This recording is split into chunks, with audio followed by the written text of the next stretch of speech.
अखिलेश्वर कारण करुणा वरुणालय भक्तवांछा कल्पतरु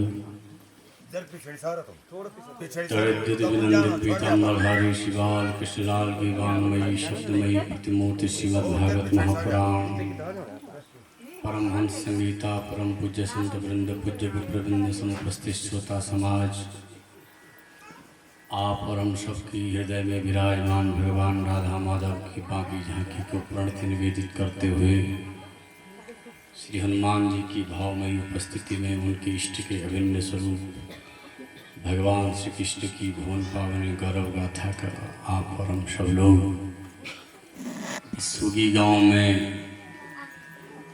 श्री सुरेंद्र सिंह नेगी जी के माध्यम से श्रवण लाभ प्राप्त कर रहे हैं।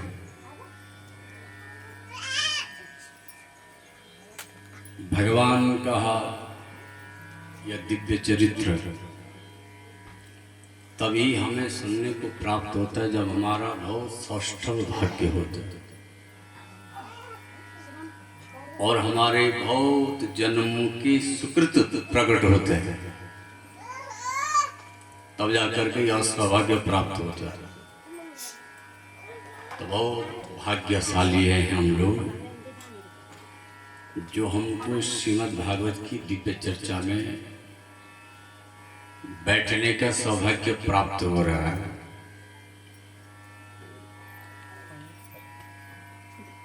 और बहुत ध्यान से सुनना,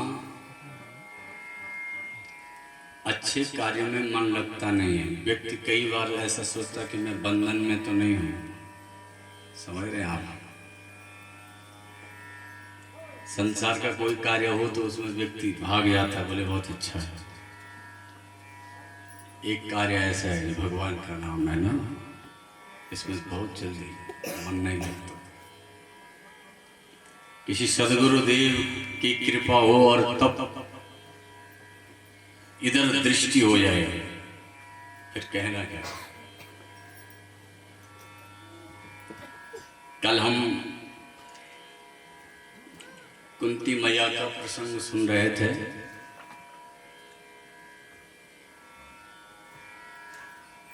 प्रत्येक मनुष्य की एक मनोवृत्ति है, वो सुख चाहता है, दुख नहीं। और ये सुख और दुख तराजू के दो पलड़े हैं, कभी एक उठता तो कभी दूसरा उठता, कभी एक जुगता तो दूसरा उठता है, ये बैठता तो ये उठता है। संसार है भैया, तो दुख भी आएगा और सुख भी आएगा, दोनों आएंगे। ऐसा नहीं कि एक आएगा और दूसरा नहीं आएगा, नहीं, ऐसा नहीं हो सकता। इसलिए संसारी व्यक्ति को करना क्या, दोनों के लिए तत्पर रहना। न दुख में घबराना है, न सुख में ज्यादा प्रसन्न होना है। सुख दुख समय कृत्वा लाभा लाभ जया जय, दोनों में समान हो। लाभ और हानि में भी समस्थिति बनी हो, सुख और दुख में भी समस्थिति बनी हो, जीत और पराजय में भी स्थिति समान बनी हो। समझ लेना वो अंदर से स्थिर है। हमने स्थिर प्रज्ञ की लक्षण बताए थे।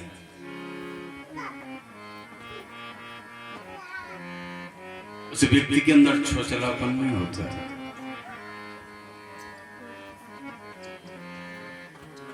सुख और दुख में समान।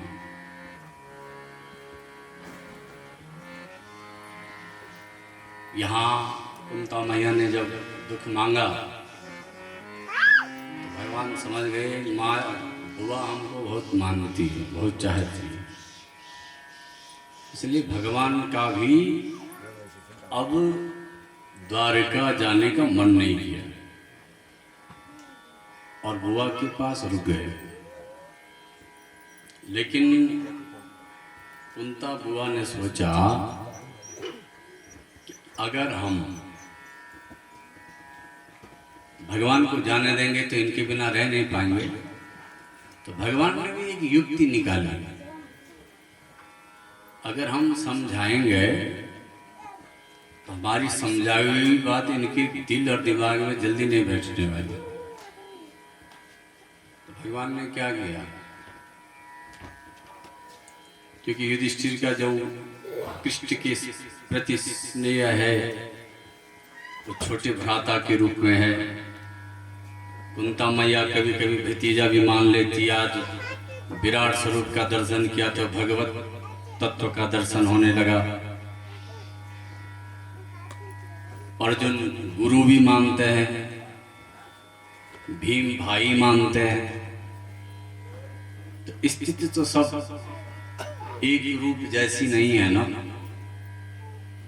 जब तक सबका ही मन में गुरु का भाव नहीं आएगा, कृष्ण के प्रति या भगवान का भाव नहीं आएगा, तब तक बात समझ में नहीं आएगी। कथा बोलने वाले के प्रति जब तक सांसारिक दृष्टि से रिश्तेदारी का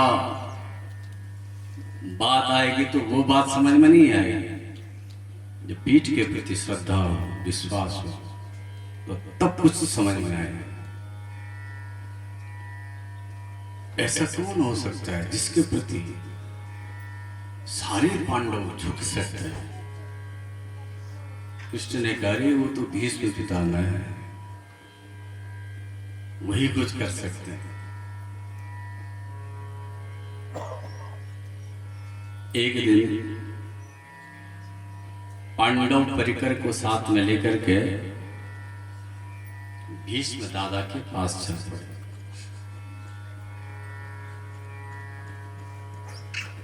यहाँ जैसे ही अर्जुन और श्री कृष्ण आगे गए तो अर्जुन को श्री कृष्ण ने आगे भेज दिया। किसके पास? भीष्म दादा के पास। जाओ मिलकर के आओ। जैसे ही गए अर्जुन जैसे ही गए दादा को प्रणाम किया। प्रणाम करके कहा कि अकेले आए हो कि किसी को साथ में लेकर के आए हो? अरे वो कहाँ है? कौन दादा? अरे यम मन्यसे मातुलेयम प्रियम मित्रम सुहृतमम अकरो सचिवम दूतम सौहृदात सारथिम। जिसको तुम कभी अपने मामा का बेटा बताते हो, कभी अपना सारथी बना लेते हो, कभी अपना सुहृद बताते हो, कभी अपना गुरु बताते हो, कभी सचिव बताते हो। तुरंत कृष्ण प्रकट हुए, बोले दादाजी मुझे याद किया आपने? आप मुझे याद कर रहे थे। आए हैं श्री कृष्ण, पूरा पांडव परिकर बैठा है। जैसे ही पांडव परिकर बैठा, पांडवों ने पूरी बात की है। युधिष्ठिर ने पांडवों के पक्ष से सारी बात की। कुंता मैया बैठी हैं, युधिष्ठिर बैठे हैं, भीम अर्जुन नकुल सहदेव सब बैठे हैं, सुभद्रा बैठी हैं, द्रौपदी बैठी है, सामने भगवान खड़े। बातें हुई। भगवान को जैसे ही भीष्म दादा ने देखा तो भीष्म दादा ने भगवान से कहा,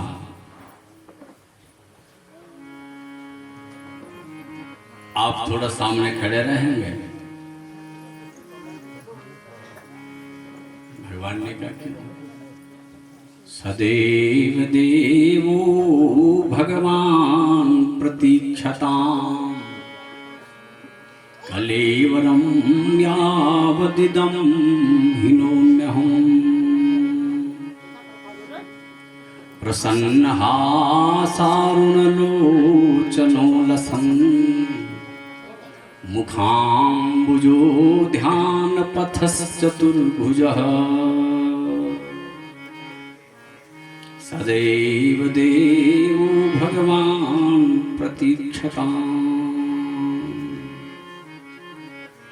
जब पूरी पांडव परिकर की बात हो गई, सारी बातें हो गई, पांडवों ने से राजधर्म की बात हो गई, सारी बातें हुई, तब भगवान से भीष्म दादा ने कहा, भीष्म दादा से जब दोनों का संवाद चलने लगा, जब पूरी बातें हो गई तो उन्होंने कहा हम बात कर लें थोड़ा भगवान से।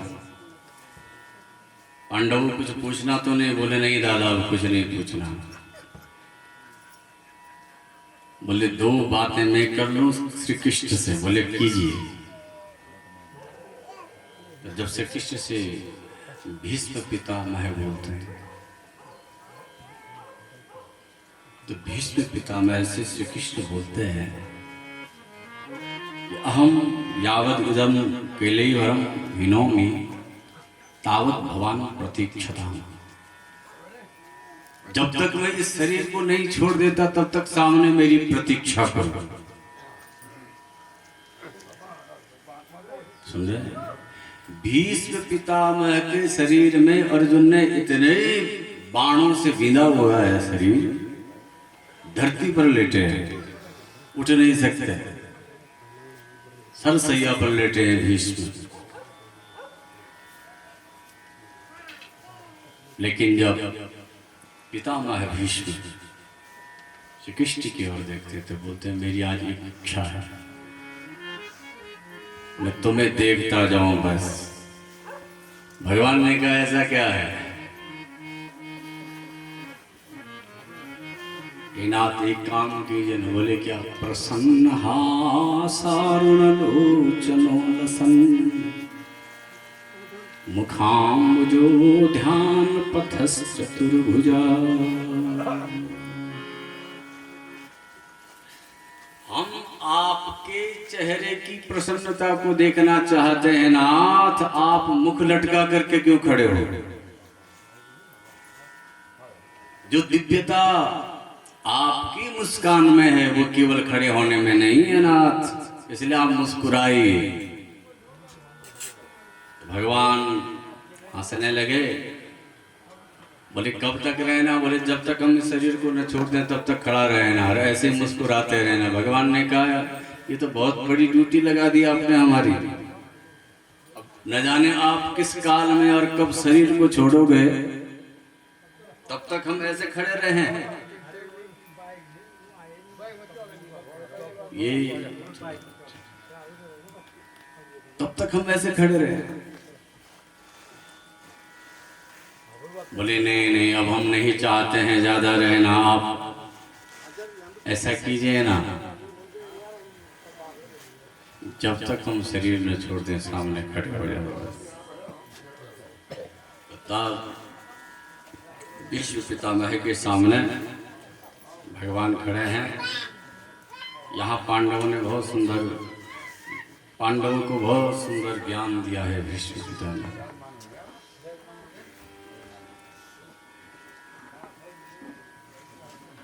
अब आप राजा बन गए हैं, राजा क्या क्या कर्तव्य होता है समाज के प्रति, यह सब बतलाया। और राजधर्मान दान धर्मान राजधर्मान मोक्ष धर्मान विभागशः स्त्री धर्मान भगवत धर्मान समासभ्यास योगतः। दान की चर्चा की, राजा के क्या कर्तव्य है उनका बखान किया, स्त्री धर्म को बतलाया। जब स्त्री धर्म की चर्चा हो रही थी तो द्रौपदी हंस पड़ी। युधिष्ठिर से कहा बेटा कभी स्त्री का अपने राज्य में, अपने रहते हुए, अपने शासन काल में कभी स्त्री का अपमान होते हुए नहीं देखना। और इतना क्या सुना था कि द्रौपदी खिलखिला करके हंस पड़ी। समझे? भीष्म पितामह ने कहा कि जो कुलवती नारियां होती हैं वो अकारण कभी नहीं हंसा करती। बेटा तुम क्यों हंसी हो बताओ। कोई साधारण नारी थोड़ी है द्रौपदी। द्रौपदी का किसी के गर्भ से जन्म थोड़ी है, वो तो अग्नि से प्रकट है। ये कोई साधारण नारी है क्या? द्रौपदी हंसी तो कुछ न कुछ तत्व छुपा है।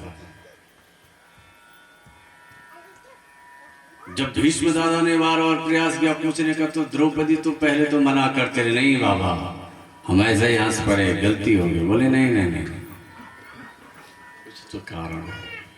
तो तब वह रहस्य बताना पड़ा। दादा जब दुष्ट दुर्योधन की उस सभा में दुशासन के द्वारा हमें निर्वस्त्र किया जा रहा था,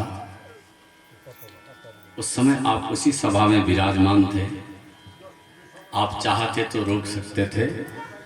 आप केवल दृष्टि दुर्योधन की तरफ करते तो दुष्ट दुशासन साड़ी पर हाथ नहीं लगा सकता था। उस समय स्त्री धर्म कहाँ चला गया था आपके? वो तो मैंने अपने कन्हैया को पुकारा, भाई मानती हूँ मैं कृष्ण को, बहन का नाता है कृष्ण का मेरी साथ, इसलिए उसने सुन लिया और वो आ गया। पुकारा है द्रौपदी, कहाँ जा छुपे हो प्यारे कन्हैया, यहाँ लाज मेरी लुटी जा रही है। दुशासन के हाथों तेरी द्रौपदी की सभा बीच साड़ी खिंची जा रही है।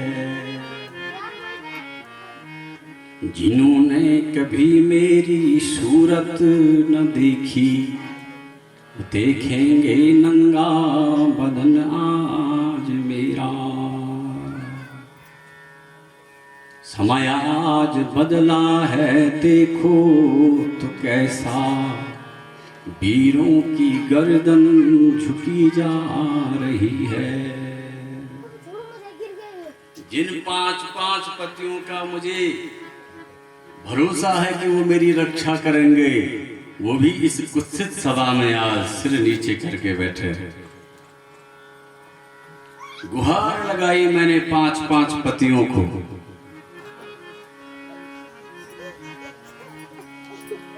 आओ ना मुझे बचा दो। लेकिन जिसको भी मैं आवाज लगाते थे सिर नीचे कर देते थे।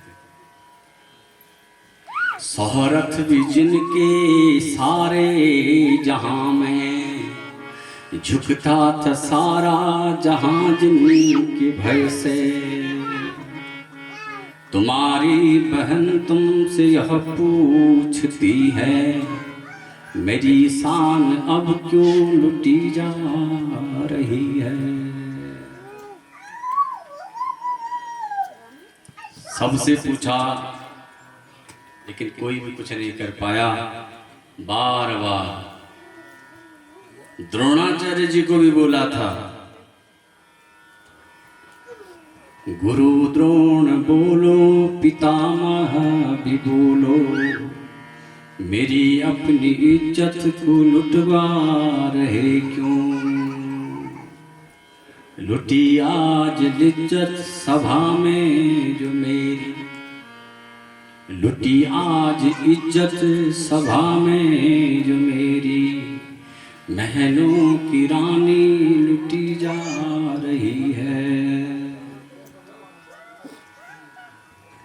द्रौपदी इतना थक गई उस सभा में, उसको केवल कृपा का, उसको इतना विश्वास है कि बचाएगा तो श्री कृष्ण ही बचाएगा, बाकी कोई नहीं बचा सकता है।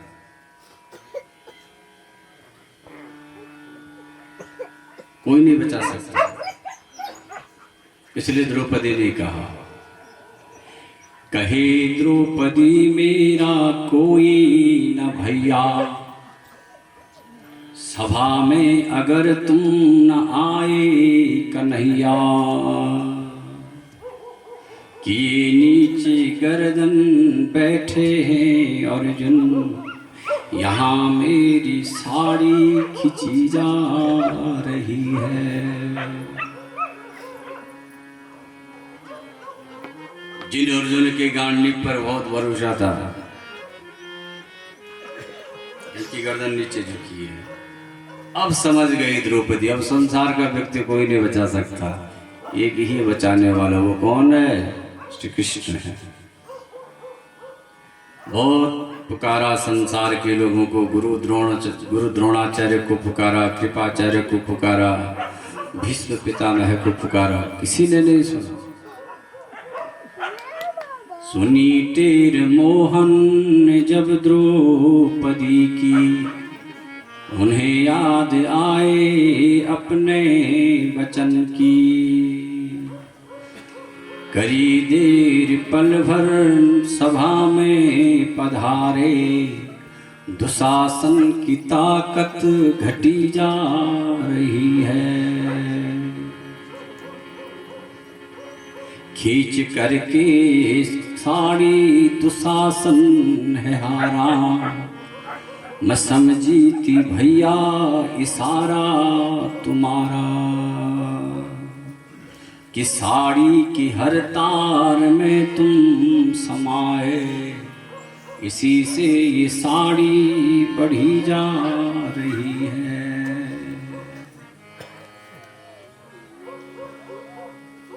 इसलिए मुझे आज पूरा विश्वास हो गया था,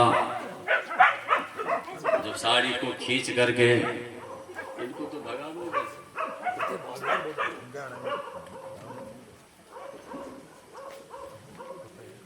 मुझे तब लगा था जब दुशासन साड़ी को खींच रहा था और खींचते खींचते साड़ी पीछे ढेर होती जा रही थी, और जब साड़ी खींचते खींचते दुशासन थक रहा था, मुझे पूर्ण अनुभव हो रहा था कि इस साड़ी की हर तार में श्री कृष्ण छुपा है। ये साड़ी ऐसे ही नहीं बढ़ रही, साड़ी में श्री कृष्ण छुपा है। तो तब बोला है भीष्म पितामह ने, बेटा उस समय मैंने कौरवों का अन्न खाया, और कौरवों का अन्न खाने के कारण मेरी बुद्धि भ्रमित हो गई थी, और बुद्धि जब भ्रमित हो गई, इसीलिए मैं तुम्हारी रक्षा नहीं कर पाया। सीधी सी बात है, जैसा अन्न खाओगे वैसा मन बनता है, अन्न से मन बनता है। इसलिए हमारे यहाँ आहार शुद्धि की बात की गई है। आहार शुद्धो सत्व शुद्धो, सत्व शुद्धि ध्रुवा स्मृति। अगर भोजन आप जितना अच्छा करेंगे, अच्छा का मतलब क्या है कि बहुत सुंदर व्यंजन वाला इस प्रकार का नहीं, जितना भगवान का नाम लेकर के भगवत निष्ठा से जितना आप भोजन बनाएंगे उतना शुद्ध बनेगा, और उसी से मन बनता है, आहार से ही मन बनता है। सत्व शुद्धि ध्रुवा स्मृति, फिर उसमें सात्विकता आएगी, और सात्विकता से अखंड बुद्धि प्राप्त होगी। तब भीष्म पितामह ने जब द्रौपदी ने इस प्रकार की वक्तव्य को दिया, तो भीष्म पितामह समझ गए, और तब उन्होंने कहा कि बेटा आज 54 दिन हो गया है इस सरसैया पर लेटे लेटे, 54 दिन हो गए, 54वां दिन है आज इस सरसैया में लेटे हुए। शरीर का रक्त गिरता जा रहा है, एक भी बूंद मेरे शरीर में नहीं रह गया कौरवों के अन्न का। सुनिए, सारा रक्त निकल गया, अब मैं शुद्ध हो गया। अब मैं चाहता हूं इस शरीर को छोड़ा जाए। इसलिए बहुत सुंदर कहा है भीष्म पिता ने, जिसने कुछ बोलना है तो बोलिए। अब मैं श्री कृष्ण से बात करना चाहता हूँ। सबने भीष्म दादा के चरणों में प्रणाम किया और तब भीष्म दादा ने भगवान से दो बातें।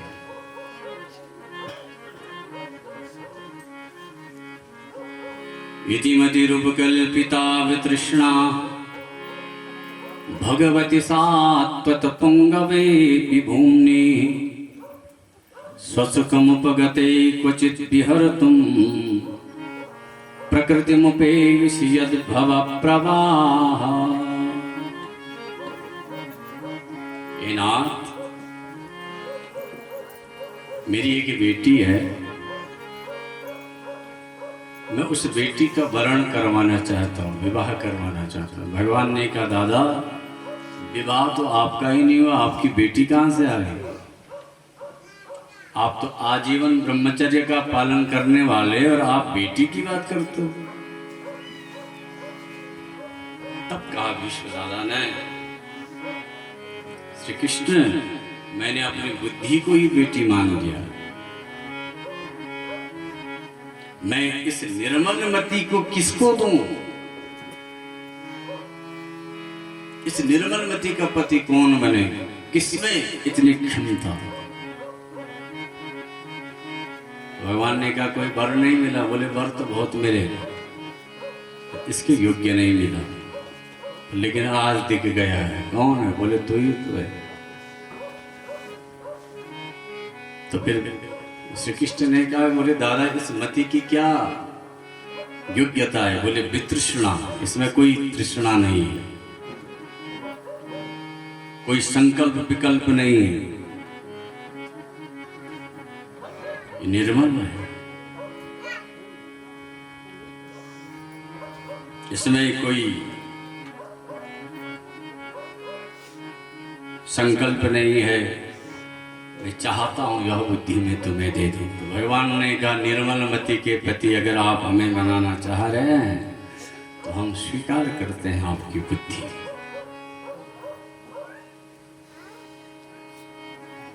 इधर महाभारत के युद्ध की एक दिव्य झांकी भीष्म पितामह को याद आई और कहा कि नाथ, एक तरफ आप खड़े हैं, आपने संकल्प किया है कि हम अस्त्र शस्त्र नहीं उठाएंगे। एक तरफ हम खड़े हैं कौरव पक्ष से, दोनों के मध्य भाग में आप पहुंचे अर्जुन का रथ लेकर के, और अर्जुन ने जैसे ही देखा तो उसको कुमति हो गई। इधर चाचा ताऊ मामा ये सब खड़े हैं और हम युद्ध करके क्या ये सब लेकर के करेंगे क्या? अर्जुन को हुई कुमति। अर्जुन ने कहा हम युद्ध नहीं करेंगे। आपने अपना अंतर्ज्ञान से वहां प्रकट कराया, उस अंतर्ज्ञान के द्वारा उसकी कुमति का हरण हुआ। हे नाथ, जो गीत आपने वहां गाया वही गीता के रूप में प्रकट हो गया और उस